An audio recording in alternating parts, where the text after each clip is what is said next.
Welcome back to our Women of the Bible character study. Today we're looking at Hagar, a woman whose story quietly yet powerfully shows us that Yehovah sees, hears, and cares for women in every position of life. Hagar was an Egyptian servant in the household of Abraham and Sarah. She was not the covenant bearer, and she did not hold authority in the home. Yet from the very beginning of her story, Scripture makes something clear. She was not invisible to God. Her life unfolded within a complicated situation. Sarah, still waiting for the fulfillment of God's promise, gave Hagar to Abraham in an attempt to bring about a child. When Hagar conceived, tension entered the household, and Scripture tells us that Hagar began to look upon Sarah with contempt. This change in posture disrupted the order of the home. Correction followed, and Hagar fled into the wilderness. And it is there, in that lonely place, that something beautiful happens. Yehovah meets her. The angel of Yehovah speaks to Hagar directly and calls her by name. That alone tells us something profound. God knew her personally. He saw her. He was aware of her circumstances. But what stands out most is not only that God spoke to Hagar, but how she responded.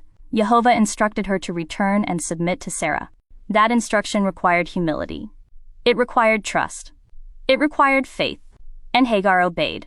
She returned because God told her to. She submitted because she trusted His word. She listened, and she responded. This is one of the clearest pictures of quiet, faithful obedience in Scripture. Hagar did not demand a new position. She did not argue with God's instruction. She trusted that obedience mattered more than escape, and she acted on that trust. After hearing God's promise concerning her son, Hagar acknowledged Yehovah as the one who sees her. She recognized that even in a lowly position, she was fully known by Him. Years later, when Isaac was born, conflict arose again when Ishmael mocked him.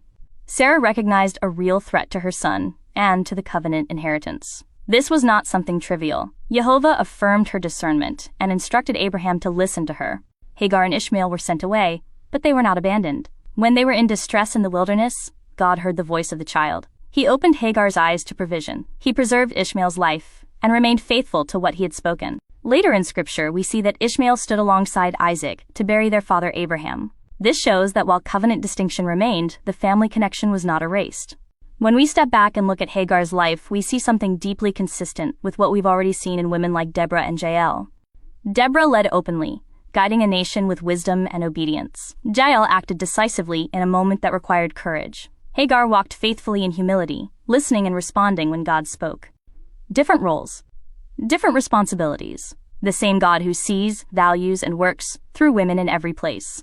Hagar teaches us that faith is not always loud. Sometimes it looks like listening.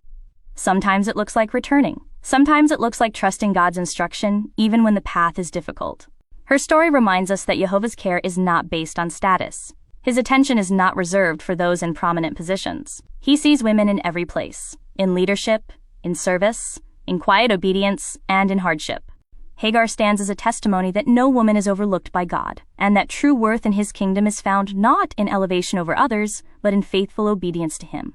Thank you for continuing with this Women of the Bible character study. In our next lesson, we'll look at another woman whose life reflects Yehovah's faithfulness and purpose.